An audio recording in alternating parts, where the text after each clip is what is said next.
Good morning, नमस्कार, क्या हाल चाल है प्यारे बच्चों। स्वागत है आप सभी का मेरे YouTube चैनल केमिस्ट्री पेज में। यहां पर हम लोग एक क्रैश कोर्स JEE नीट 2021 के नाम से चला रहे हैं, जहां पर केमिस्ट्री सब्जेक्ट की पूरी तैयारी करवाई जाती है। तो बच्चों, इस क्रैश कोर्स में आपको ये सारी चीजें मिलने वाली है: full chapter revision, online test, chapter wise online combined test, previous year paper solution, practice sheet, doubt solution. तो बच्चों, यहां पर ये सब चीजें आपको हमारे एक केमिस्ट्री पेज मोबाइल ऐप में मिलने वाली है और ये ऐप आप प्ले स्टोर से डाउनलोड कर सकते हैं। तो जितने भी ऑनलाइन टेस्ट हमने रखे हैं वो केमिस्ट्री पेज मोबाइल ऐप में हैं। डीपीपी सारी आपको मोबाइल ऐप में मिलेगी।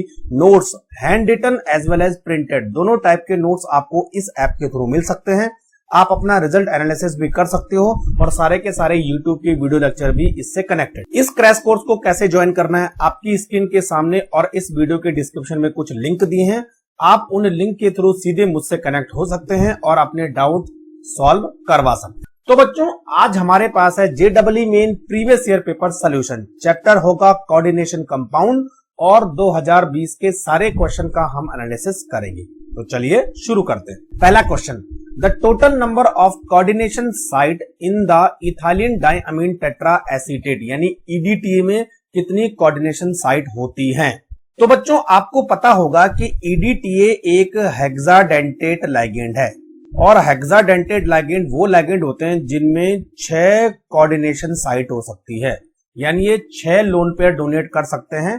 तो किसी सेंट्रल मेटल एटम के साथ ये 6 कोऑर्डिनेट बॉन्ड बना सकते हैं। अगर आपको EDTA का स्ट्रक्चर मालूम होगा तो कुछ इस तरह बनता है: CH2 CH2COO minus, CH2COO minus, यहां पर भी ऐसा ही CH2COO minus and CH2COO minus. देखिए यहां पर 1 2 3 4 ऑक्सीजन 4 लोन पेयर डोनेट करते हैं, यानी 4 कोऑर्डिनेट बॉन्ड बनाते हैं और एक लोन पेयर नाइट्रोजन डोनेट करते हैं। तो टोटल कितने हो गए? 6 हो गए, है ना। तो बच्चों, ये हमारे पास EDTA का स्ट्रक्चर है, तो आंसर हो जाएगा 6। Next, consider the complex ion trans COEN का होल ट्वाइस NCl2 पॉजिटिव और दूसरा है सिस COEN का होल ट्वाइस Cl2। तो यहां पर आपको करेक्ट स्टेटमेंट पता करना है दोनों कॉम्प्लेक्स के रिगार्डिंग। तो पहले दोनों का स्ट्रक्चर बना लेते हैं। यहां पर जो EN है, EN होता है एथेन 1,2 डायमीन और ये एक तरह का डाइडेंटेट लिगेंड है। तो बच्चों, जो हमारे पास दोनों कॉम्प्लेक्स है वो ऑक्टाहेड्रल कॉम्प्लेक्स है। तो ऑक्टाहेड्रल मतलब ये 6 बॉन्ड बनाएंगे। तो दोनों को मैं यहां पर बना लेता हूं CO, और जब भी आपको ऑक्टाहेड्रल बनाना है तो ऐसे बनाना है आपको, है ना। 4 बॉन्ड ऐसे लगाने हैं और 2 बॉन्ड ऐसे लगाने हैं। तो जब हम ट्रांस की बात करते हैं तो दोनों Cl एक दूसरे के जस्ट अपोजिट होते हैं। तो जो EN है वो इस तरह से आप अरेंज करोगे। ये बाइडेंटेट लिगेंड है, इट इज ट्रांस। और अगर इसका आपको सिस बनाना है, इस तरह का अरेंजमेंट तो आपको रखना ही रखना है, ठीक है। तो एक EN यहां पर और दूसरा EN यहां पर, ठीक है, और एक Cl और 2 Cl एक दूसरे के जस्ट आमने सामने होंगे। तो ये बच्चों कौन सी फॉर्म हो गई? सिस। सिस में दोनों आइडेंटिकल ग्रुप आमने सामने, ट्रांस में दोनों आइडेंटिकल ग्रुप एक दूसरे के जस्ट अपोजिट। अब देखिए बच्चों, ये जो ट्रांस फॉर्म है ये कभी भी ऑप्टिकल आइसोमर नहीं बनाएगा, क्योंकि ये प्लेन ऑफ सिमेट्री शो करता है। तो इसका केवल एक ही आइसोमर होगा, ट्रांस वाला। और ट्रांस क्या है? एक तरह का ज्योमेट्रिकल आइसोमर है। लेकिन अगर मैं सिस की बात करूं तो सिस में प्लेन ऑफ सिमेट्री नहीं होती है, तो ये इसी तरह का एक आइसोमर और बनाएगा जो इसका इनेंशियोमर होगा। तो EN और यहां पर Cl और यहां पर, ठीक है। तो ये दोनों एक दूसरे के ऑप्टिकल आइसोमर होंगे। क्लियर? तो सिस ऑप्टिकल आइसोमेरिज्म शो करता है लेकिन ट्रांस ऑप्टिकल आइसोमेरिज्म शो नहीं करता। अब पहला स्टेटमेंट आप पढ़िए। पहला स्टेटमेंट क्या बोल रहा है? Both A and B can not be optically active, तो ये गलत है। दूसरा, A can be optically active but B can not be optically active, ये गलत है। A ऑप्टिकली एक्टिव नहीं है, क्लियर, जबकि B ऑप्टिकली एक्टिव है। Both A and B can be optically active, ये भी गलत है। अब लास्ट में देखिए, A can not be optically active, correct, but B is optically active, यानी D will be the correct answer. तो सिस वाला ऑप्टिकली एक्टिव होगा जबकि ट्रांस वाला ऑप्टिकली इनएक्टिव है। Question number 3, the total number of isomer possible for. तो यहां पर एक कॉम्प्लेक्स दिया है PTEN-NO2 का होल ट्वाइस। तो बच्चों देखिए ये जो NO2 है ना, ये एक एम्बिडेंटेड लिगेंड है। तो NO2 की लिंकेज N से भी हो सकती है और NO2 की लिंकेज O से भी हो सकती है, इस तरह से। तो इसके आइसोमर थोड़ा सा बढ़ जाएंगे। अब देखिए जो पहला आइसोमर है उसमें इस तरह का अरेंजमेंट होगा, दोनों NO2, तो एक आइसोमर ये रहा।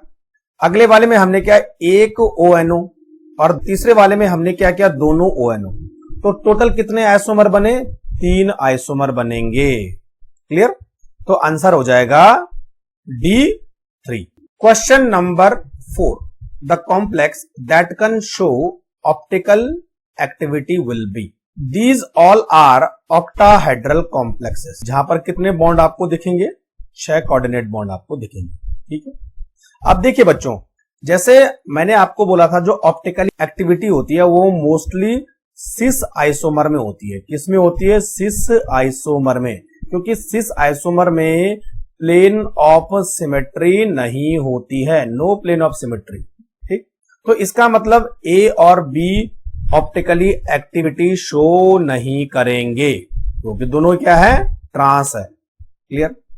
तो अब बात करते हैं सी और डी की।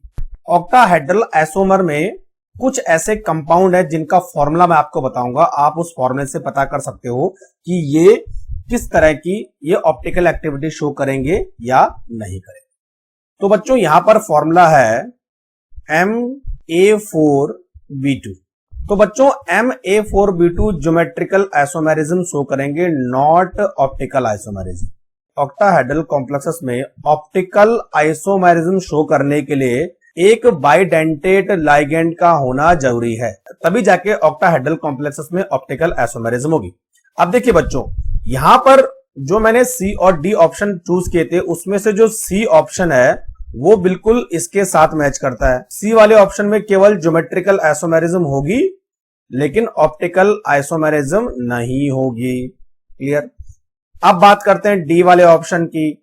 तो डी वाला ऑप्शन का जो फॉर्मूला है वो है MAA का होल ट्वाइस, यानी बाइडेंटेड लिगेंड, NB2, इस तरह कुछ है ये, है ना। तो इसका मतलब यहां पर ऑप्टिकल आइसोमेरिज्म शो हो सकती है।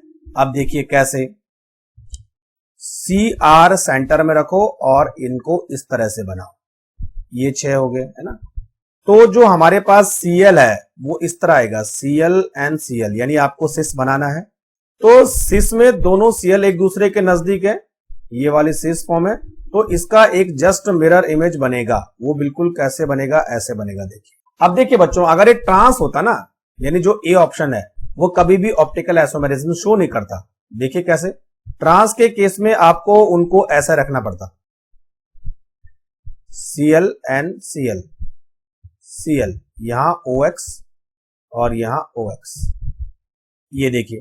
तो यहां पर प्लेन ऑफ सिमेट्री आने से ये ऑप्टिकल आइसोमेरिज्म शो नहीं करे। तो सारे पॉइंट को देखते हुए D will be the correct answer.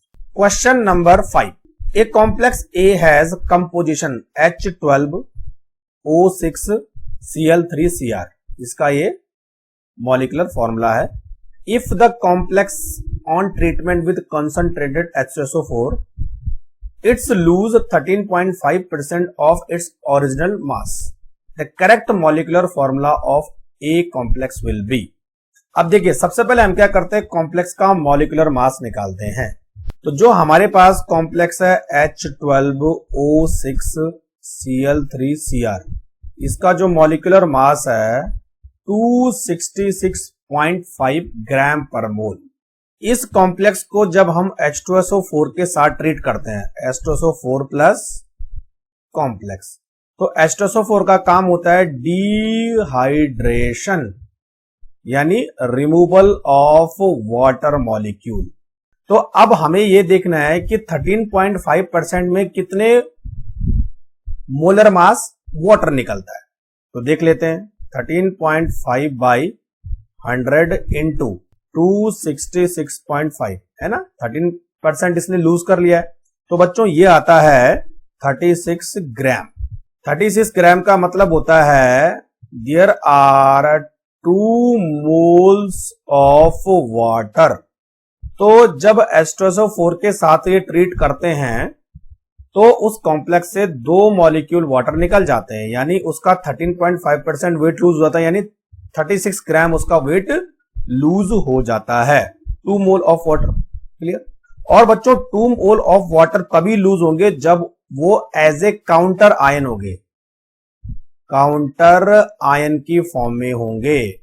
तो अब देखो कि कौन से फॉर्मूले में वाटर के मॉलिक्यूल काउंटर आयन आ रहे हैं। ये वाला देखिए, इसमें 2 मोल वाटर बाहर आ रहे हैं, यही जाके डिहाइड्रेट हो सकते हैं, बाकी अंदर के वाटर के मॉलिक्यूल कभी डिहाइड्रेट नहीं होंगे। तो बच्चों हमारा आंसर हो जाएगा D. Question number 6, the one that is not expected to show isomerism. अब देखिए जो ए कंपाउंड है हमारा, उसका फॉर्मूला है Ma4। ये एक तरह का ऑक्टाहेड्रल कॉम्प्लेक्सेस है। तो बच्चों इस तरह का जब फॉर्मूला होता है ऑक्टाहेड्रल कॉम्प्लेक्सेस में, तो they show geometrical isomerism, clear. B की बात करें, इसका फॉर्मूला बनेगा A और 3। तो बाइडेंटेट लिगेंड 3 होते हैं, तो इट शो ऑप्टिकल आइसोमेरिज्म। अब कैसे? निकल 1 2 3 4 5 6, तो एक ईएन इधर है, एक ईएन इधर है और एक ईएन इधर है। यहां पर प्लेन ऑफ सिमेट्री शो नहीं हो रही है, तो इसका एक मिरर इमेज यहां पर आप बना सकते हैं इजीली। तो बी भी आंसर नहीं हो सकता है। सी की बात करें, फॉर्मूला क्या बनेगा? Ma2NB2। ये बच्चों टेट्राहेड्रल है, टेट्राहेड्रल। और टेट्राहेड्रल में अगर इस तरह का फॉर्मूला आता है तो प्लेन ऑफ सिमेट्री होने की वजह से ये किसी भी टाइप की आइसोमेरिज्म शो नहीं करते हैं, इसीलिए बच्चों हमारा आंसर हो जाएगा सी। और अगर डी की बात करें तो डी में जो प्लेटिनम है वो ज्योमेट्रिकल आइसोमेरिज्म शो करेंगे। देखो NH3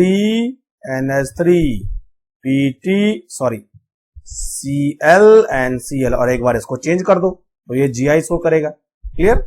तो आंसर हो जाएगा C. Question number 7, a compound X has a composition CrH2O6 और Cln।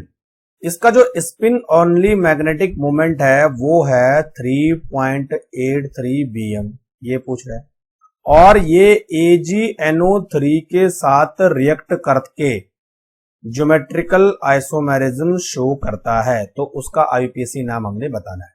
तो सबसे पहले इसको पकड़ो आप, ये जो क्लू है ना।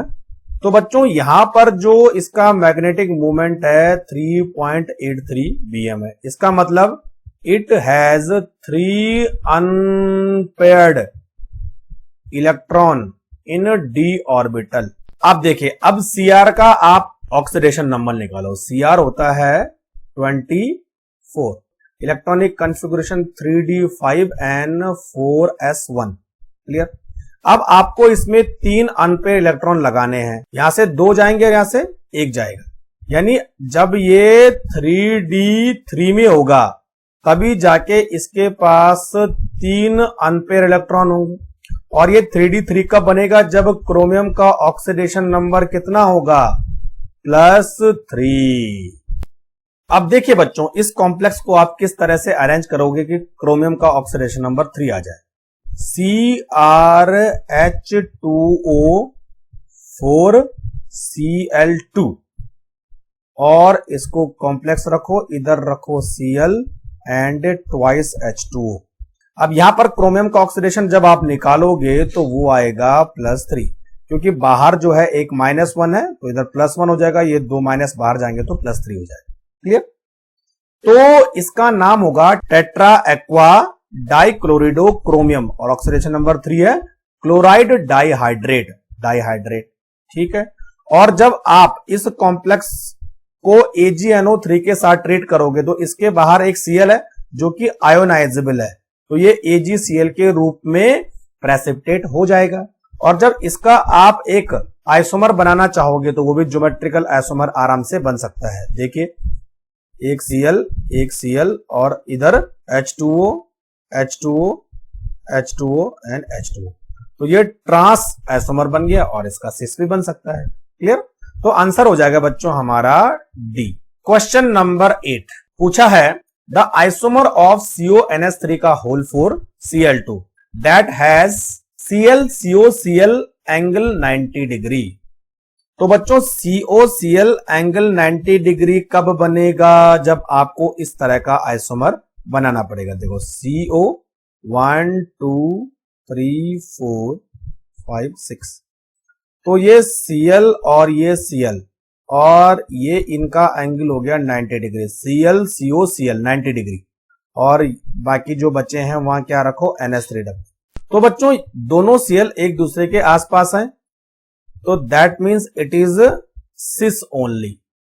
तो न तो ये ट्रांस होगा, न तो सिस ट्रांस होगा, और न ही ये मेरिडोनियल एंड ट्रांस होगा। आंसर हो जाएगा डी।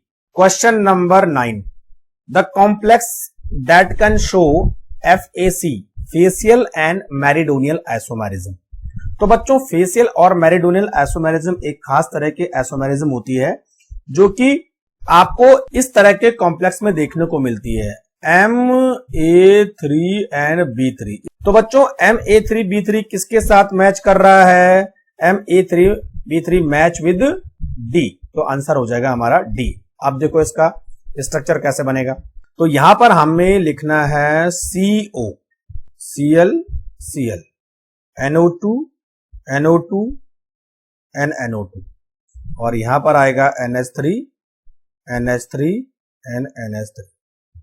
देखिए बच्चों ये पूरा मैच कर रहा है ना, ऐसे ये दोनों फेस एक जैसे एक दूसरे के नजदीक आ रहे हैं, दिस इज कॉल्ड फेशियल। ठीक है, और अगर आपको मेरिडोनियल बनाना है तो इस NH3 को इस NO2 के साथ चेंज कर दो। तो CO, तो यहां पर लगाएंगे हम NH3 और इधर लगाएंगे हम NO2। यहां NH3 है, यहां NH3 है, यहां NO2 है और यहां NO2 है। तो इस टाइप के आइसोमर को हम बोलेंगे मेरिडोनियल। तो बच्चों D will be the correct answer. आप फॉर्मूला याद रखिए, है ना। तो जो हमारा ए ऑप्शन है उसमें देखो फॉर्मूला है MA4B2, ये ज्योमेट्रिकल आइसोमेरिज्म शो करेगा। ये देखो सी वाला जो हमारे पास है बाइडेंटेड और यूनिडेंटेड, यानी MA का होल ट्वाइस एंड B2 ये ऑप्टिकल आइसोमेरिज्म शो करेगा। ठीक है, और ये PTCl2 ये वाला ज्योमेट्रिकल आइसोमेरिज्म शो करेगा, और ये जो अपना आंसर है यानी facial and meridional isomerism show करेगा। Question number 10 among A to D the complexes that can display geometrical isomerism. Geometrical isomerism के लिए आपको किस तरह का कंपाउंड चाहिए? देखिए एटलीस्ट दो सिमिलर ग्रुप होने चाहिए। इसमें देखो इसमें दो सिमिलर नहीं है, इसमें भी दो सिमिलर नहीं है ना, एक ही है। तो ये और ये पॉसिबल नहीं है, तो यानी बी वाला भी नहीं हो सकता, ए वाला भी नहीं हो सकता। अब देखिए बी वाला तो पॉसिबल नहीं है, ए वाला भी नहीं है, तो ये ऑप्शन तो गया। दूसरा देखो इसमें ए है तो ये भी पॉसिबल नहीं है, अब इसमें बी है ये भी पॉसिबल नहीं है, तो आप बोलोगे बचा क्या? सी है, तो C will be the correct answer. अब सी कैसे है ना, आप देखते हैं। तो अगर आपको फॉर्मूले याद होंगे तो आपको आसानी से पता लग जाएगा। सी एंड डी है वो ज्योमेट्रिकल आइसोमेरिज्म शो करते हैं। अब यहां पे आपने क्या किया, NH3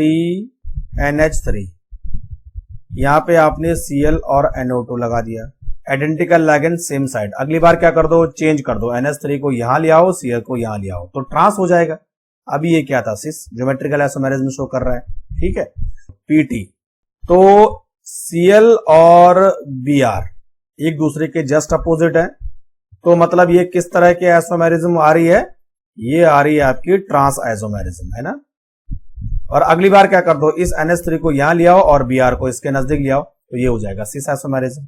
तो C और D ऐसे कंपाउंड है जो ज्योमेट्रिकल आइसोमेरिज्म शो करते हैं। Question number 11, the IUPAC name of the complex. अब IUPAC नेम कैसे लिखना है देखिए, ठीक है। सबसे पहले क्या करेंगे, लाइगेंड का नाम लिखेंगे। देखो लाइगेंड कितने हैं, अमाइन है तो डाई अमाइन, ठीक है। उसके बाद Cl का नाम क्या है, क्लोरिडो, तो इसका नाम होगा मैथेनामाइन, ठीक है। इसको ब्रैकेट में रखो। कोऑर्डिनेशन स्पेयर इस समय पॉजिटिव है, तो कोऑर्डिनेशन स्पेयर पॉजिटिव है तो प्लेटिनम आ जाएगा, प्लेटिनम, क्लियर। और इसका ऑक्सीडेशन नंबर है 2, और लास्ट में क्या करना है, क्लोराइड ऐड करना है, ठीक है। तो हो गया डायअमीन क्लोरिडो मैथेनामाइन प्लेटिनम 2 क्लोराइड। तो बच्चों आंसर हो जाएगा A will be the correct answer, clear. सारे लाइगेंड को आपको अल्फाबेटिकल ऑर्डर में लिखना है, बात खत्म। क्वेश्चन नंबर 12 की बात करें, the number of possible optical isomer for the complexes Ma2B2 with sp3 and dsp2 hybridized metal atom respectively will be। अब देखिए बच्चों, sp3 यानी टेट्राहेड्रल और dsp2 यानी स्क्वायर प्लेनर, दोनों ही केस में ऑप्टिकल आइसोमर पॉसिबल नहीं है, क्योंकि यहां पर प्लेन ऑफ सिमेट्री आ जाती है, इसीलिए दोनों के आइसोमर 0 होंगे, तो आंसर हो जाएगा सी। नेक्स्ट हमारे पास है क्वेश्चन नंबर 13। यहां पर 4 स्टेटमेंट दिए हैं और आपको इनकरेक्ट स्टेटमेंट पता करना है, तो इन चारों में से कितने इनकरेक्ट स्टेटमेंट हैं। तो सबसे पहले स्टेटमेंट ए की बात करते हैं, octahedral cobalt, oxidation number 3, complexes with strong field ligand have high magnetic moment. अगर कोबाल्ट के साथ कोई स्ट्रॉन्ग फील्ड लाइगेंड है, तो बच्चों जो स्ट्रॉन्ग फील्ड लाइगेंड होता है वो इलेक्ट्रॉन को पेयर्ड करवाता है, और जब इलेक्ट्रॉन पेयर्ड रहेंगे तो जो अनपेयर इलेक्ट्रॉन है वो कम होंगे, और जब अनपेयर इलेक्ट्रॉन कम होंगे तो मैग्नेटिक मोमेंट भी कम होगा, क्लियर। तो पहला वाला स्टेटमेंट है octahedral complexes with strong field ligand have very high magnetic moment, गलत स्टेटमेंट है। अब आ जाओ बी की तरफ, स्टेटमेंट नंबर 2। यहां पर क्या दिया है देखो, octahedral crystal field splitting energy कम है और पेयरिंग एनर्जी ज्यादा है। तो यहां पर पूछा है कि कोबाल्ट ऑक्टाहेड्रल कॉम्प्लेक्सेस में T2G4NEG2 इलेक्ट्रॉनिक कॉन्फ़िगरेशन देगा। देखिए ऊपर 2 ऑर्बिटल, नीचे 3 ऑर्बिटल, क्लियर। यहां पर क्रिस्टल फील्ड स्प्लिटिंग एनर्जी कम है और पेयरिंग एनर्जी ज्यादा है, तो गैप कम बनेगा। तो जो टोटल D6 इलेक्ट्रॉन है उनको आप किस तरह भरोगे, 1 2 3, और पेयरिंग एनर्जी तो ज्यादा है तो ये ऊपर जाएगा 4 5 और इधर आएगा 6, क्लियर। तो यहां पर इलेक्ट्रॉनिक कॉन्फ़िगरेशन बनेगा T2G4NEG2, यानी ये स्टेटमेंट एकदम करेक्ट है। सी स्टेटमेंट की तरफ आओ, wavelength of light absorbed by COEN का whole thrice 3+ is lower than that of COF6। अब यहां पर लाइगेंड का कमाल है, जो EN लाइगेंड है उसकी क्रिस्टल फील्ड स्प्लिटिंग एनर्जी ज्यादा होती है एज कंपेयर टू F, यानी क्रिस्टल फील्ड स्प्लिटिंग एनर्जी ज्यादा है, एनर्जी EN ज्यादा एब्जॉर्ब करेगा, तो वेवलेंथ जस्ट अपोजिट हो जाएगा। तो इसका मतलब सी स्टेटमेंट भी सही है। अब बात करते हैं स्टेटमेंट नंबर डी की, if the delta O for the octahedral complex of cobalt is 18,000 centimetre -1, तो टेट्राहेड्रल के लिए सेम कॉम्प्लेक्स के केस में वैल्यू होगी 16,000 सेंटीमीटर। अब इसको हम एक फॉर्मूले से चेक करते हैं। यहां पर देखो टेट्राहेड्रल की वैल्यू इक्वल टू होती है 4/9 ऑक्टाहेड्रल, और 4/9 ऑक्टाहेड्रल की वैल्यू यहां पर लिखो 18,000, तो ये आ रहा है 8,000 सेंटीमीटर -1, कितना दे रखा है 16,000 सेंटीमीटर -1, इसका मतलब डी स्टेटमेंट भी गलत है। तो केवल 2 स्टेटमेंट गलत है, ए और डी, तो हमारा आंसर हो जाएगा A. Question number 14, the species that has spin only magnetic moment of 5.9 bm will be. तो ऐसा कौन सा कॉम्प्लेक्स है जिसका मैग्नेटिक मोमेंट 5.9 bm होगा। अब देखिए 5.9 bm मैग्नेटिक मोमेंट का मतलब यहां पर 5 अनपेयर इलेक्ट्रॉन है,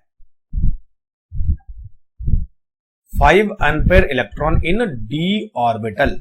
अब आपको यह देखना है कि 5 अनपेयर इलेक्ट्रॉन किसमें है। तो पहला ऑप्शन ए निकल होता है 28 और यहां पर निकल का ऑक्सीडेशन नंबर है निकल 2+, तो ये हो गया बच्चों 3d8 क्लियर। और 3d8 में कभी भी 5 अनपेयर इलेक्ट्रॉन पॉसिबल नहीं है। 3d8 में कितने अनपेयर इलेक्ट्रॉन पॉसिबल हैं? केवल 2 क्लियर। चलो बी की बात करें, यहां पर निकल का ऑक्सीडेशन नंबर है 2+ है ना, और ये टेट्राहेड्रल है तो यहां पर भी इसमें 3d8 होंगे यानी 2 अनपेयर इलेक्ट्रॉन है। सी की बात करें, निकल टेट्रा कार्बोनिल, यहां पर निकल का ऑक्सीडेशन नंबर है 0 तो ये हो जाएगा 3d8 4s2। और वैसे भी यहां पर CO लिगेंड है तो वो तो सारे इलेक्ट्रॉन को पेयर करवा देगा, तो कोई भी अनपेयर इलेक्ट्रॉन यहां पर नहीं देखने को मिलेगा। तो डी आंसर होना चाहिए हमारा भाई। अब डी को चेक करो, Mn होता है आपका 25 और यहां पर Mn का ऑक्सीडेशन नंबर है +2 तो 25 मतलब 3d5। अब देखो 3d5 आ गया और 3d5 जब आप फिलअप करोगे तो सारे के सारे इलेक्ट्रॉन अनपेयर होंगे, 1 2 3 4 5 यस। तो इसी का मैग्नेटिक मोमेंट कितना होगा? 5.9। तो बच्चों आंसर हो जाएगा डी। क्वेश्चन नंबर 15 यहां पर पूछा है इलेक्ट्रॉनिक कॉन्फ़िगरेशन है D4 और कॉम्प्लेक्स कौन सा है? ऑक्टाहेड्रल। फर्स्ट ऑप्शन देखते हैं T2G3 और EG1 और यहां पर है क्रिस्टल फील्ड स्प्लिटिंग एनर्जी कम है और पेयरिंग एनर्जी ज्यादा है। अब देखिए बच्चों यहां पर आपको 4 इलेक्ट्रॉन भर रहे हैं, पेयरिंग एनर्जी ज्यादा है, इसका मतलब इलेक्ट्रॉन पेयर नहीं होंगे। तो 1 2 3 और 1 इलेक्ट्रॉन ऊपर चला जाएगा। तो EG में 1 इलेक्ट्रॉन है और T2G में 3 इलेक्ट्रॉन है, पहले में ही आंसर आ गया आपका ए।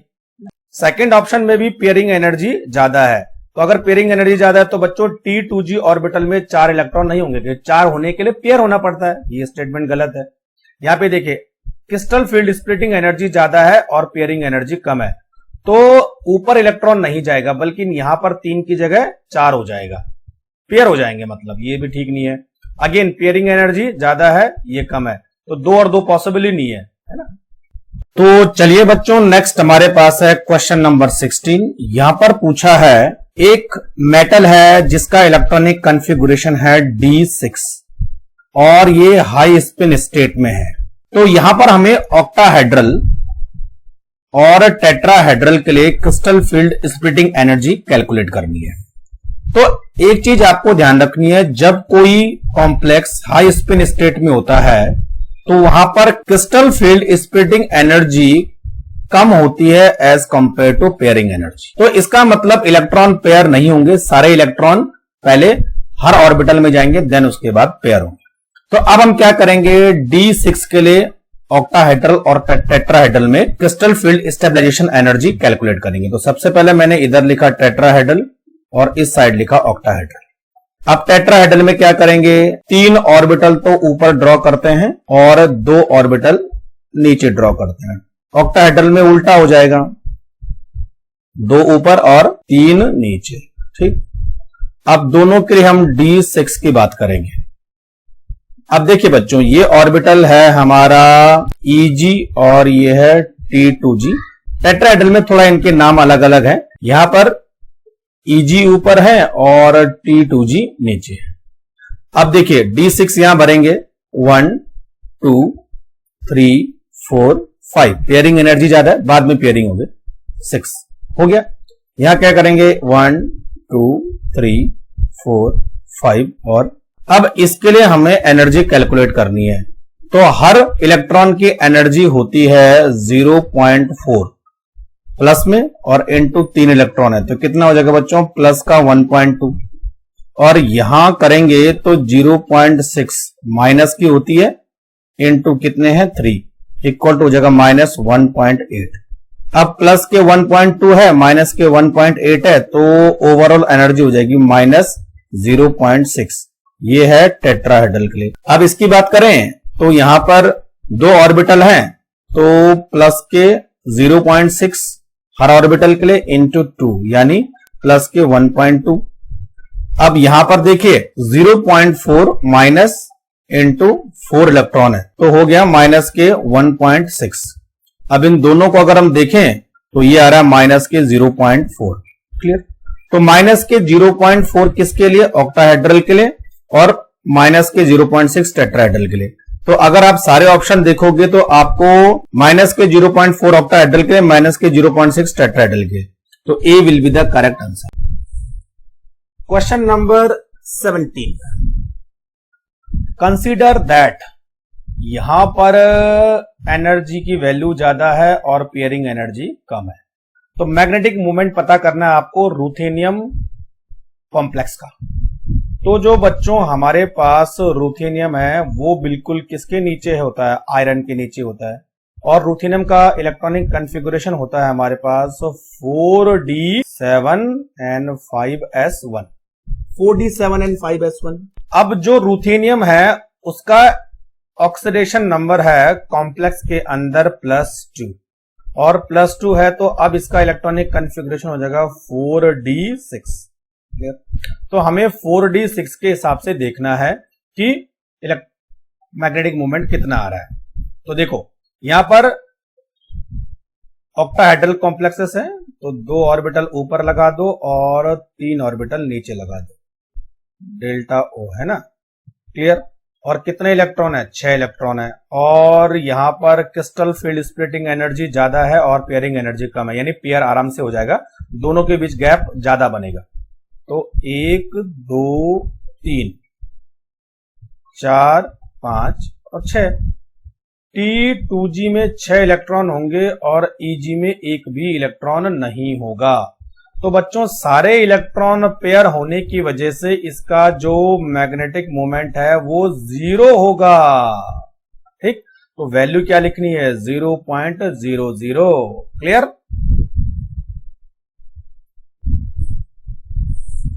Question number 18, the pair in which both the species have same magnetic moment. तो सेम मैग्नेटिक मूवमेंट किसका होगा, जिनमें same number of unpaired electron होंगे। मैग्नेटिक मूवमेंट किस पे डिपेंड करता है, नंबर ऑफ अनपेयर इलेक्ट्रॉन पे। अब पहले बात करते हैं हम ए ऑप्शन की। तो ए ऑप्शन में क्रोमियम का ऑक्सीडेशन नंबर है +2 और यहां पर आयरन का ऑक्सीडेशन नंबर है वो भी +2 है। क्लियर। तो क्रोमियम जब +2 होता है तो इलेक्ट्रॉनिक कॉन्फ़िगरेशन होता है इसका 3d4। ठीक। और आयरन जब +2 होता है तो उसका इलेक्ट्रॉनिक कॉन्फ़िगरेशन होता है 3d6। 3d6 के अंदर कितने अनपेयर इलेक्ट्रॉन होंगे, 4 और यहां पर भी कितने अनपेयर इलेक्ट्रॉन हैं, 4। तो इसका मतलब ए ऑप्शन में दोनों कॉम्प्लेक्स के अंदर अनपेयर इलेक्ट्रॉन कितने हैं, 4। तो आंसर हो जाएगा ए। इसी तरह पता करना है बच्चों, है ना। अगेन कोबाल्ट आ गया, कोबाल्ट का ऑक्सीडेशन नंबर है यहां पर +2 तो +2 मतलब 3d7 है ना। और दूसरा है आयरन, यहां पर है +2 यानी 3d6 और 3d7 में अनपेयर इलेक्ट्रॉन इक्वल नहीं होंगे। सी की बात करें तो Mn और ऑक्सीडेशन नंबर है +2 तो +2 है यानी 3d5 और क्रोमियम इसके साथ, क्रोमियम भी +2 में है तो क्रोमियम होता है हमारा 3d9।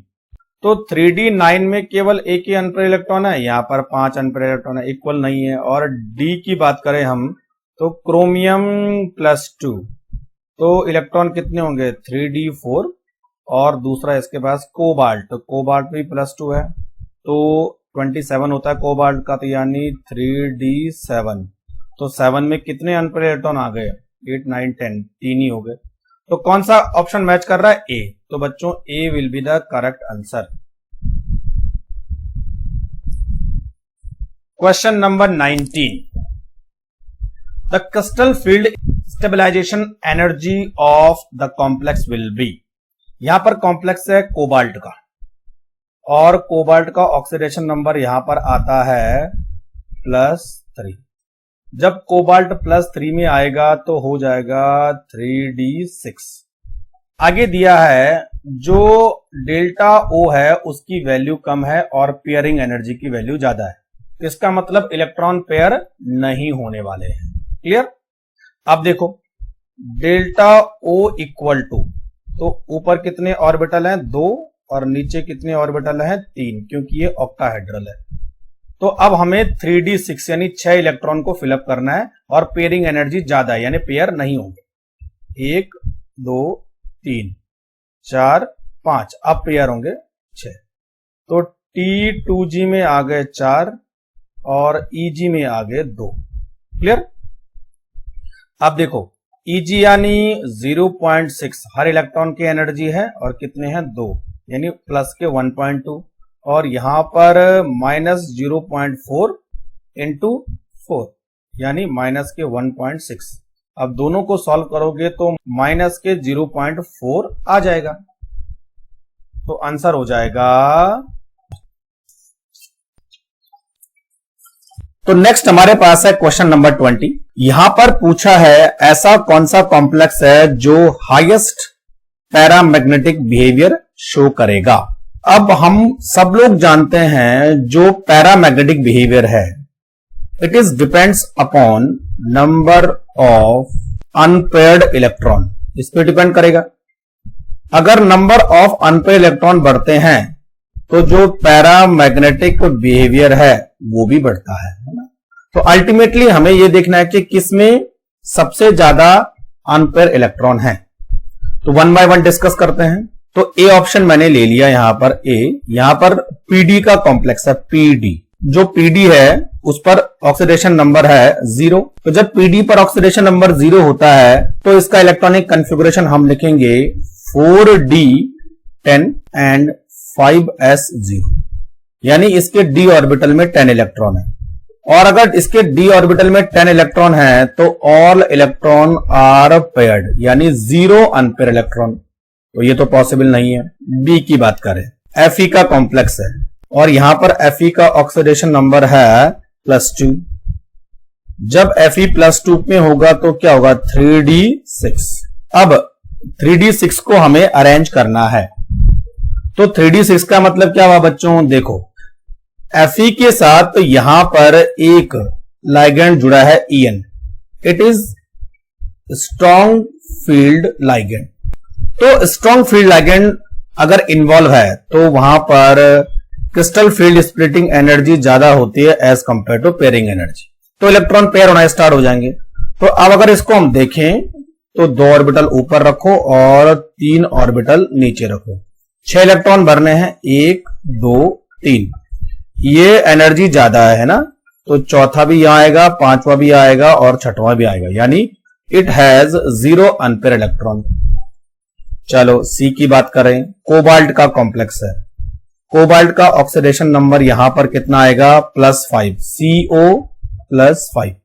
और जब ये कोबाल्ट +5 में होगा तो इसका इलेक्ट्रॉनिक कॉन्फ़िगरेशन होगा 3d4। अब कोबाल्ट 3d4 है, OX लाइगेंड जुड़ा है, it is also strong field ligand. तो डेल्टा O ज्यादा होगा, पेयरिंग एनर्जी कम होगी। तो इसको भी ऐसे बनाओ, 2 ऑर्बिटल ऊपर और 3 ऑर्बिटल नीचे। क्लियर? 4 इलेक्ट्रॉन भरने, 1 2 3 और 1 4। यहां पर देखिए 2 इलेक्ट्रॉन अनपेयर हो गए। तो कोबाल्ट को हम कंसीडर कर सकते हैं कि कोबाल्ट 2 अनपेयर इलेक्ट्रॉन होने की वजह से पैरामैग्नेटिक बिहेवियर शो करेगा। अब डी को भी चेक कर लेते हैं। डी में है टाइटेनियम, और टाइटेनियम का यहां पर ऑक्सीडेशन नंबर है Ti+3, और जब ये Ti+3 होगा तो 3d1 करेगा, यानी इसमें एक ही अनपेयर इलेक्ट्रॉन है। तो अगर आप चेक करोगे तो सी में 2 अनपेयर इलेक्ट्रॉन होने की वजह से मैक्सिमम पैरामैग्नेटिक बिहेवियर होगा। C will be correct answer. Question number 21, यहां पर एक कॉम्प्लेक्स दिया है टाइटेनियम का और ये इतनी पीक शो कर रहा है। तो यहां पर पूछा है जो क्रिस्टल फील्ड स्टेबलाइजेशन एनर्जी है इस कॉम्प्लेक्स के लिए किलो जूल पर मोल में कितनी होगी। तो एक सिंपल सा आपको एक कैलकुलेशन यहां पे करना है। तो सबसे पहले बात करते हैं कि टाइटेनियम का ऑक्सीडेशन नंबर यहां पर कितना है, +3। तो +3 है, इसका मतलब 3d1। अब यहां पर इसके साथ लाइगेंड कौन सा जुड़ा है, water. It is weak field ligand. Week field ligand मतलब डेल्टा ओ की वैल्यू कम है और पेयरिंग एनर्जी ज्यादा है। तो आप इस तरह से इसको अरेंज करोगे, 2 ऑर्बिटल ऊपर और 3 ऑर्बिटल। अब आपने कितने इलेक्ट्रॉन भरने हैं, 1 इलेक्ट्रॉन भरना है। तो 1 इलेक्ट्रॉन कहां आएगा, यहां पर आएगा 1 इलेक्ट्रॉन। ठीक, अब जब यहां पर 1 इलेक्ट्रॉन आएगा तो इसकी जो total crystal field stabilization energy होगी वो होगी 0.4 डेल्टा ओ, इतनी हो जाएगी, है ना। अब यहां पर बच्चों देखो डेल्टा ओ की वैल्यू दे रखी है। डेल्टा ओ की वैल्यू कितनी है, 2300। किलो जूल में चेंज करना है तो क्या करो, नीचे 83.7 से डिवाइड कर दो। तो ये अब ऐसे आपको दिखेगा 20300 बाई 83.7 इक्वल टू, तो आंसर हो जाएगा 97 किलो जूल पर मोल। तो D will be correct answer, B. चलिए नेक्स्ट हमारे पास है क्वेश्चन नंबर 22। यहां पर 2 कॉम्प्लेक्स दे रखे हैं, एक रूथेनियम का कॉम्प्लेक्स है और दूसरा आयरन का कॉम्प्लेक्स है।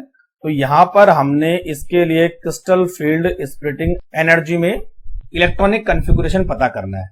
तो सबसे पहले बात करते हैं रूथेनियम। तो रूथेनियम का ऑक्सीडेशन नंबर यहां पर है प्लस, तो +2 यानी 3d और 3d6 को आप इस तरह से फिलअप करोगे, ऊपर 2 और नीचे 3। ठीक, अब 3d6 को कैसे फिलअप करोगे देखो। अब बच्चों एक चीज आपको ध्यान रखनी है कि जो रूथेनियम है वो EN यानी एथेन 1,2 डाइअमीन इस लाइगेंड के साथ जुड़ा है और ये एक स्ट्रॉन्ग फील्ड लाइगेंड है। तो स्ट्रॉन्ग फील्ड लाइगेंड होने की वजह से डेल्टा ओ की वैल्यू ज्यादा होगी as compare to pairing energy से। तो इलेक्ट्रॉन पेयर होना स्टार्ट हो जाएंगे। तो आप देखो कैसे भरोगे, 1 2 3, कितने इलेक्ट्रॉन बनने हैं, 6, 4 5 और 6। तो यहां पर T2G में 6 इलेक्ट्रॉन होंगे और EG में 0 इलेक्ट्रॉन होंगे, है ना। अब बात करते हैं आयरन की। आयरन का ऑक्सीडेशन नंबर यहां पर है +2 यानी 3d6, ये भी 3d6 है। लेकिन बच्चों जो आयरन है वो H2O के साथ कंबाइंड है, यानी it is weak field ligand. और वीक फील्ड लाइगेंड है तो पेयरिंग एनर्जी ज्यादा होगी as compare to crystal field splitting energy की। तो अब देखो 2 ऑर्बिटल ऊपर और 3 ऑर्बिटल नीचे, है ना।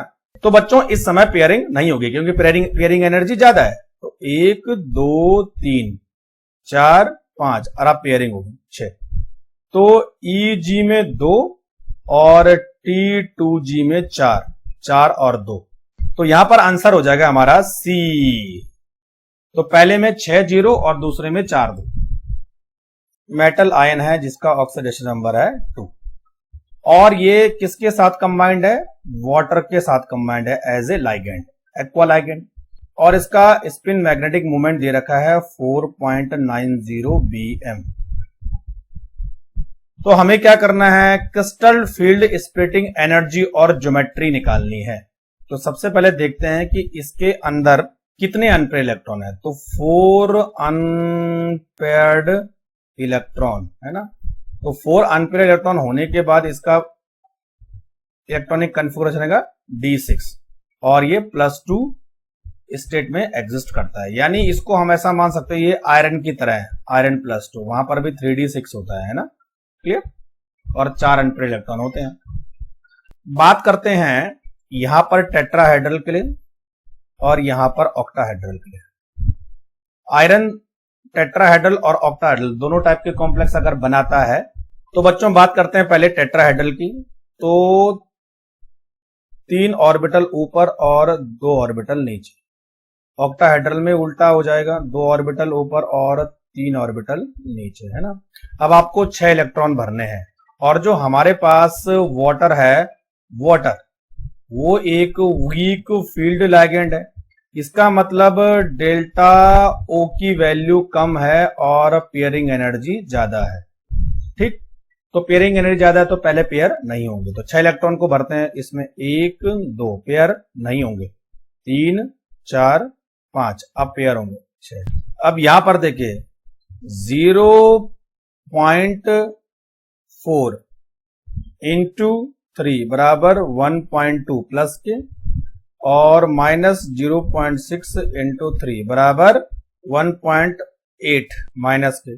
टोटल कितना आया? 0.6 माइनस के, है ना। क्लियर आ रहा है? ये टेट्राहेड्रल के लिए आ रहा है। ऑक्टाहेड्रल में देखो 1 2 3 4 5 और 6, है ना। ऊपर होगा 0.6 इंटू 2 बराबर 1.2 प्लस के, और इधर होगा माइनस 0.4 इंटू, तो कितने हैं? 4 हैं, इक्वल टू माइनस 1.6। दोनों का डिफरेंस कितना आएगा? माइनस 0.4। क्लियर? ये ऑक्टाहेड्रल के लिए है। अब देखो बच्चों, माइनस 0.4 ऑक्टाहेड्रल आपको कहीं नहीं दिख रहा है, बल्कि आपको क्या दिख रहा है? Minus 0.6 tetrahedral. माइनस 0.6 टेट्राहेड्रल, यानी B will be the correct answer. चलिए क्वेश्चन नंबर 24 की तरफ बढ़ते हैं। यहां पर पूछा है ऑक्टाहेड्रल मैग्नीज और टेट्राहेड्रल निकल के लिए इनमें से कौन से स्टेटमेंट करेक्ट है। अब देखिए स्टेटमेंट 1 की तरफ हम बढ़ते हैं। स्टेटमेंट 1 यहां पर पूछा है both complex can be high spin. High spin मतलब अनपेयर इलेक्ट्रॉन वहां पर रहने वाले हैं। तो पहला स्टेटमेंट को हम जस्टिफाई करते हैं। Mn अगर स्ट्रॉन्ग फील्ड लाइगेंड के साथ जुड़ा होता है तो ये लो स्पिन दिखाएगा, लेकिन यही कॉम्प्लेक्स अगर वीक फील्ड लाइगेंड के साथ होगा तो हाई स्पिन दिखाएगा। इसका मतलब Mn के केस में ये ठीक आ रहा है। अगर हम निकल की बात करें तो निकल 2 यहां पर टेट्राहेड्रल होता है, टेट्राहेड्रल, और टेट्राहेड्रल मोस्टली हाई स्पिन होते हैं, हाई स्पिन। तो इसका मतलब पहला स्टेटमेंट एकदम सही है। दूसरा, निकल complex can very rarely low spin. इसका देखो जो निकल कॉम्प्लेक्स है उसमें मोस्टली sp3 हाइब्रिडाइजेशन या dsp2 हाइब्रिडाइजेशन देखने को मिलता है। और बच्चों यहां पर कभी भी लो स्पिन होना पॉसिबल नहीं है, मोस्टली क्या होता है? हाई स्पिन होता है। तो दूसरा स्टेटमेंट भी सही है। तीसरे स्टेटमेंट की बात करें, अगर कोई स्ट्रॉन्ग फील्ड लाइगेंड हो तो Mn क्या है? स्ट्रॉन्ग फील्ड लाइगेंड्स के साथ लो स्पिन करता है। तो ये भी सही है, क्योंकि स्ट्रॉन्ग फील्ड लाइगेंड इलेक्ट्रॉन को पेयर करवाता है, तो वहां पे लो स्पिन होगी, यानी तीसरा स्टेटमेंट भी सही है। चौथा स्टेटमेंट की हम बात करें, in aqueous solution Mn2 plus is in yellow in colour. तो बच्चों एक्वस सोल्यूशन में Mn पिंक कलर का होता है, नॉट येलो कलर।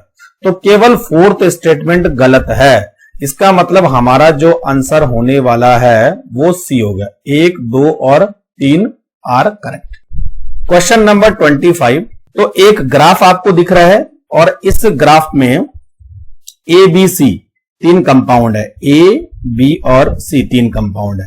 तो अब आपको क्या करना है, यहां पर मैच करना है कि ए बी सी के लिए करेक्ट स्टेटमेंट क्या होने वाला है। अब देखिए बच्चों, हमारे पास 3 कॉम्प्लेक्स है, एक ये और एक ये। जो पहला कॉम्प्लेक्स है उसमें लाइगेंड है NCS, जो दूसरा कॉम्प्लेक्स है उसमें लाइगेंड है F, और जो तीसरा कॉम्प्लेक्स है उसमें लाइगेंड है NH3। अगर इन लाइगेंड का हम क्रिस्टल फील्ड स्प्लिटिंग एनर्जी का ऑर्डर देखें तो सबसे ज्यादा क्रिस्टल फील्ड स्प्लिटिंग करेगा अमोनिया, उसके बाद करता है NCS, और बच्चों सबसे कम करता है F। ये इनका क्रिस्टल फील्ड स्प्लिटिंग एनर्जी का ऑर्डर है, एनर्जी का ऑर्डर है, तो वेवलेंथ का ऑर्डर जस्ट अपोजिट हो जाएगा। तो NH3 सबसे कम वेवलेंथ को एब्जॉर्ब करेगा, तो इसका मतलब NH3A होना चाहिए, NCSB होना चाहिए, और सबसे ज्यादा वेवलेंथ एब्जॉर्ब कौन करेगा? फ्लोरीन यानी C। तो अब देखो, ये हमारा C है, ये हमारा B है, और ये हमारा A है। क्लियर? तो बच्चों वहां देखो 1 2 and 3, ठीक है, तो B का पहला, C का दूसरा और A का तीसरा। A का तीसरा, B का पहला, C का दूसरा, यानी A will be correct. Question number 26, यहां पर PD का एक कॉम्प्लेक्स दे रखा है जिसमें 4 अलग अलग तरह के लाइगेंड है, और यहां पर पूछ रहा है कि ये एक n नंबर के ज्योमेट्रिकल आइसोमर बनाता है। तो आपको स्पिन ओनली मैग्नेटिक मोमेंट और क्रिस्टल फील्ड स्टेबलाइजेशन एनर्जी निकालनी है इस कॉम्प्लेक्स के लिए। तो सबसे पहले बच्चों इस कॉम्प्लेक्स का आपको ऑक्सीडेशन नंबर मालूम करना है, और वो n से मालूम होगा। तो सबसे पहले n की बात करते हैं। n का मतलब नंबर ऑफ ज्योमेट्रिकल आइसोमर। तो अगर किसी मेटल के पास ABCD 4 अलग अलग तरह के लाइगेंड जुड़े होते हैं, तो ये 3 ज्योमेट्रिकल आइसोमर बनाता है। कैसे? देखो, M A B C और D। अब चेंज करो फिर, M A C B D, और एक और बनाएगा ये M A B D C, A C D B, A B C D, A C B D, है ना। तो 1 2 और 3 तरह के आइसोमर यहां पर पॉसिबल है। क्लियर? तो यहां पर n की वैल्यू क्या हो जाएगी? 3। तो अब जो है आयरन का हम ऑक्सीडेशन नंबर आराम से निकाल सकते हैं। आयरन CN6 है, तो यहां हो जाएगा 3 - 6। तो जो कोऑर्डिनेशन स्पेयर है उस पर टोटल हो जाएगा -3। Fe का ऑक्सीडेशन नंबर कितना है? +3। अब +3 में ये हो जाएगा 3d5। 3d5 है। अब हमें इसका स्पिन ओनली मैग्नेटिक मोमेंट और क्रिस्टल फील्ड स्टेबलाइजेशन एनर्जी निकालनी है। तो बच्चों सबसे पहले आपको यह ध्यान देना पड़ेगा कि जो Fe है उसके साथ लाइगेंड कौन सा जुड़ा है? Cn। Cn is strong field ligand, यानी स्प्लिटिंग एनर्जी ज्यादा होगी as compare to pairing energy से। तो इस इलेक्ट्रॉन आराम से पेयर होना स्टार्ट हो जाएंगे। तो ऐसा करो, 2 ऑर्बिटल ऊपर रखो और 3 ऑर्बिटल नीचे रखो। तो अगर हम इलेक्ट्रॉन इसमें फिलअप करें तो 1 2 3 4 और 5, एक इलेक्ट्रॉन अनपेयर है, 1 अनपेयर इलेक्ट्रॉन।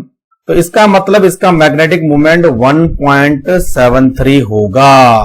तो 1.73 केवल सी ऑप्शन में आ रहा है, यानी C will be the correct answer. अब इसकी क्रिस्टल फील्ड स्प्लिटिंग एनर्जी भी देख लेते हैं। तो यहां पर जो एनर्जी है वो तो 0 होगी, और यहां पर टोटल एनर्जी कितनी हुई? -0.4 इंटू 5 इलेक्ट्रॉन है 5, यानी -2.0 डेल्टा O हो तो गया। तो सी ऑप्शन में मैग्नेटिक मोमेंट इतना आ रहा है और क्रिस्टल फील्ड स्प्लिटिंग एनर्जी इतनी आ रही है, यानी C will be correct answer. Question number 27, यहां पर पूछा है correct order of spin only magnetic moment of the following complexes. तो 1 बाय 1 डिस्कस करते हैं। देखो, जो ए है उसमें कॉम्प्लेक्स है क्रोमियम, और क्रोमियम का यहां पर ऑक्सीडेशन नंबर आता है +2।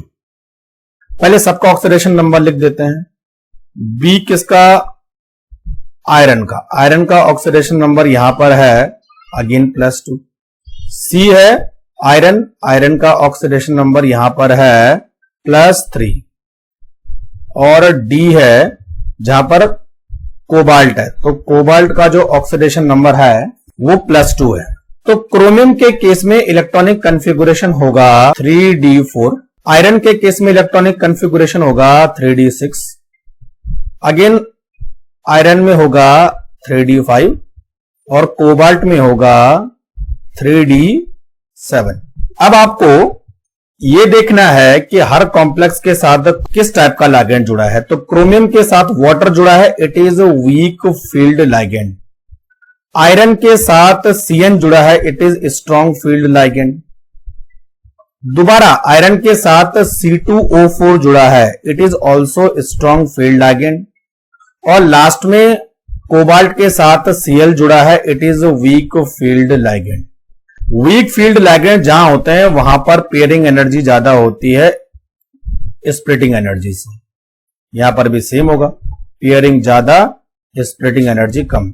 स्ट्रॉन्ग फील्ड में उल्टा होता है, स्प्लिटिंग एनर्जी ज्यादा होती है पेयरिंग से, स्प्लिटिंग एनर्जी ज्यादा होती है पेयरिंग से। ठीक है, अब देखो बच्चों यहां पर 4 इलेक्ट्रॉन है, कितने हैं 4, इसमें कितने हैं 6, इसमें कितने हैं 5, इसमें कितने हैं 7।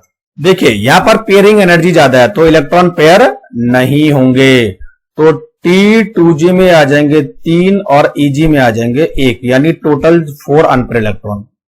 यहां पर देखिए पेयरिंग एनर्जी कम है तो इलेक्ट्रॉन पेयर हो जाएंगे, तो T2G में सारे के सारे 6 इलेक्ट्रॉन आ जाएंगे और Eg में कितने होंगे 0, तो यानी ऑल आर पेयर। दूसरा 5 की बात करें तो यहां पर भी स्ट्रॉन्ग फील्ड लाइगेंड है, तो T2G में 5 और Eg में 0, 5 का मतलब 1 अनपेयर इलेक्ट्रॉन होगा। T2G में होंगे 5 और Eg में आएंगे 2। क्लियर, तो यहां पर कितने अनपेयर इलेक्ट्रॉन होने वाले हैं, एक इसके पास होगा और एक इसके पास, यानी 3 अनपेयर इलेक्ट्रॉन। तो बच्चों यहां पर जो आंसर है वो हो जाएगा, सबसे ज्यादा अनपेयर इलेक्ट्रॉन किसके पास है, ए के पास, उसके बाद है डी के पास, उसके बाद है सी के पास और उसके बाद है बी के पास। तो C will be correct answer, ADCB। तो नेक्स्ट हमारे पास है क्वेश्चन नंबर 28, न्यूमेरिकल वैल्यू वाला क्वेश्चन है। पूछा है the volume in ml of 0.125 molar AgNO3 required to quantitatively precipitate chloride ion in 0.3 gram of complex. तो हमें AgNO3 का वॉल्यूम मालूम करना है और उसका हमें मोलरिटी दे रखी है। सबसे पहले लिखो AgNO3 का वॉल्यूम हमें मालूम करना है और AgNO3 की मोलरिटी कितनी है 0.125। जो कॉम्प्लेक्स है उसका हमें दे रखा है वेट 0.3 ग्राम। तो सबसे पहले क्या करो, कॉम्प्लेक्स का नंबर ऑफ मोल निकालो। तो number of moles of complex equal to 0.3 by molecular mass 267.46। Clear, अब रिएक्शन लिखते हैं। तो हमारी रिएक्शन है CONS3 6 और कितने Cl बाहर हैं, 3 Cl बाहर हैं, तो AgNO3 के भी 3 ही मोल चाहिए होंगे, है ना।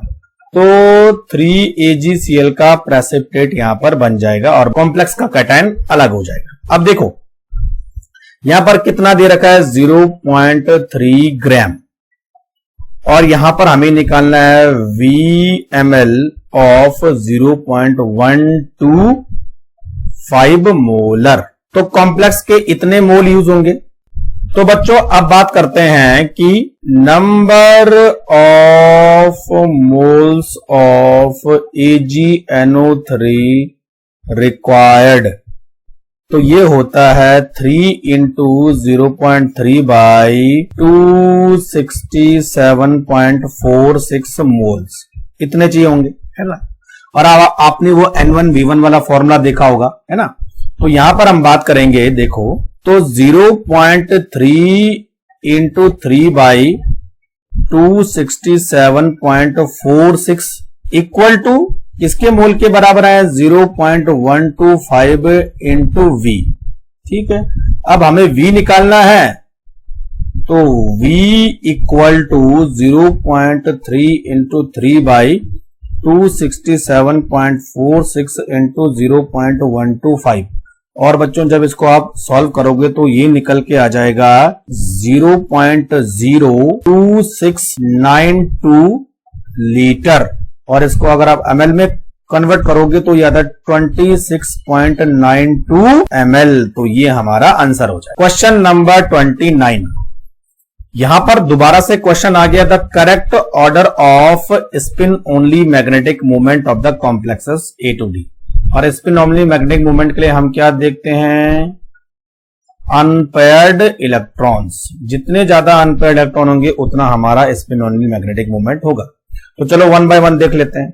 जो ए ऑप्शन है उसमें निकल दे रखा है और निकल का ऑक्सीडेशन नंबर है 0, तो 0 होगा, इसका मतलब ये 3D8 and 4s2, क्लियर। चलो दूसरा कॉम्प्लेक्स देते हैं, अगेन दूसरा भी निकल है।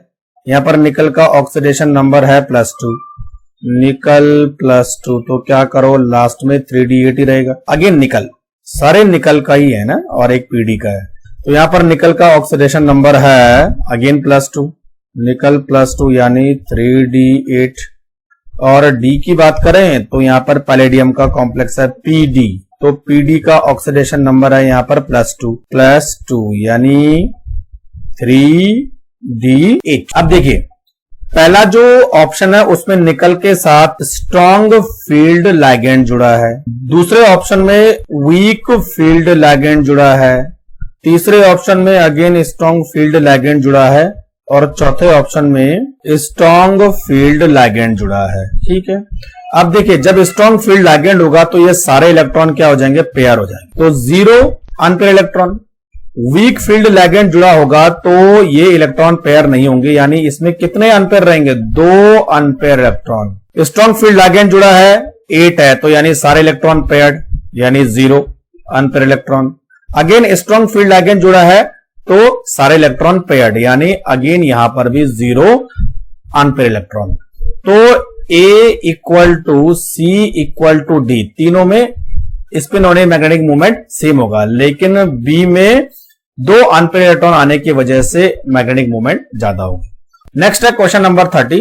एक कॉम्प्लेक्स Ml5 2 मेटल बनाते हैं, निकल NFe, और उनकी ज्योमेट्री यानी स्क्वायर पिरामिडल है और दूसरे की ट्राइगोनल बाइपिरामिडल है। तो यहां पर यह पूछ रहा है कितने 90 डिग्री, कितने 120 डिग्री और कितने 180 डिग्री LML एंगल बनेंगे दोनों कॉम्प्लेक्स को मिलाकर। तो सबसे पहले हम दोनों कॉम्प्लेक्स को बना लेते हैं। तो एक हमारे पास है निकल का और दूसरा है आयरन का। तो निकल का हमने बनाना है स्क्वायर पिरामिडल, तो 1 2 3 4 स्क्वायर और पिरामिडल ऐसे बनता है। और हमने दूसरा बनाना है ट्राइगोनल बाई पिरामिडल, ट्राइगोनल यानी ये ट्राइगोनल और बाई पिरामिडल इस तरह होगा, ट्राइगोनल एंड बाई पिरामिडल है ना, पी ब्लॉक में आपने पढ़ा। अब यहां पर 90 डिग्री, 120 डिग्री और 180 डिग्री के एंगल कितने हैं, तो सबसे पहले इसकी बात करते हैं। तो जो एंगल 90 डिग्री है वो कितने, देखो 1 2 3 और 4, ये चारों जो स्क्वायर पर लगे हैं वो 90 डिग्री के एंगल है। 4 तो ये हो गए, और ये जो ऊपर है ये हर किसी से 90 डिग्री बना रहा है। तो बच्चों नीचे कितने हैं, 4 और 4 8, ये 90 डिग्री हो गया। ठीक है, तो 4 तो इन्होंने बनाया और एक के ऊपर है जो हर किसी से 4 एंगल 90 डिग्री के बना रहा है, तो ये टोटल 8 हो गए। और यहां पर अगर मैं 180 डिग्री एंगल की बात करूं तो देखो ये दोनों 180 पर है और ये दोनों 180 पर है, टोटल 180 के 2 एंगल है, 120 का कोई भी एंगल नहीं है, तो टोटल एंगल कितने हो गए यहां पर 10। अब बात करते हैं इस पर, तो यहां पर 90 डिग्री के कितने एंगल हैं, ये जो है हर किसी से एंगल बना रहा है, तो 1 2 और 3 तो ये रहे और ये भी 3 बनाएगा, तो टोटल 6 तो ये हो गए 90 डिग्री वाले। उसके बाद 120 की बात करें तो एक ये और एक ये और एक ये तीनों 120 डिग्री है 3। और 180 की बात करें तो एक ये वाला होने वाला है, तो 180 डिग्री एक, तो ये भी कितने हो गए 10, तो 10 + 10 = 20। टोटल कितने एंगल बनेंगे, 20 बनेंगे। लास्ट क्वेश्चन 31 पूछा है, the theory that can completely and properly explain the nature of bonding in tetra carbonyl. Bonding किसके थ्रू एक्सप्लेन होती है, तो वार्नर थ्योरी के थ्रू तो कभी होते हैं। वार्नर थ्योरी में कलर इंपॉर्टेंट रोल प्ले करता है, क्रिस्टल फील्ड में magnetic property important role play करती है। Molecular orbital theory explain the bonding of this complex, क्योंकि यहां पर पाई बॉन्ड और सिग्मा बॉन्ड बनते हैं, साथ में बैक बॉन्डिंग का भी कॉन्सेप्ट होता है, तो वो केवल MOT से ही सॉल्व हो सकता है। बाकी अगर वैलेंसी बॉन्ड थ्योरी की बात करें तो valency bond theory high spin, लो spin, weak field ligand, strong field ligand के बारे में डिस्कस करती है। तो बच्चों आंसर हो गया बी। तो चलिए ये था हमारे पास JEE मेन 2020 के क्वेश्चन पेपर का एनालिसिस। अगर आपको और क्वेश्चन पेपर का एनालिसिस चाहिए तो ऊपर आई बटन फ्लैश हो रहा है, वहां से आप एक्सेस कर सकते हैं। Thank you very much.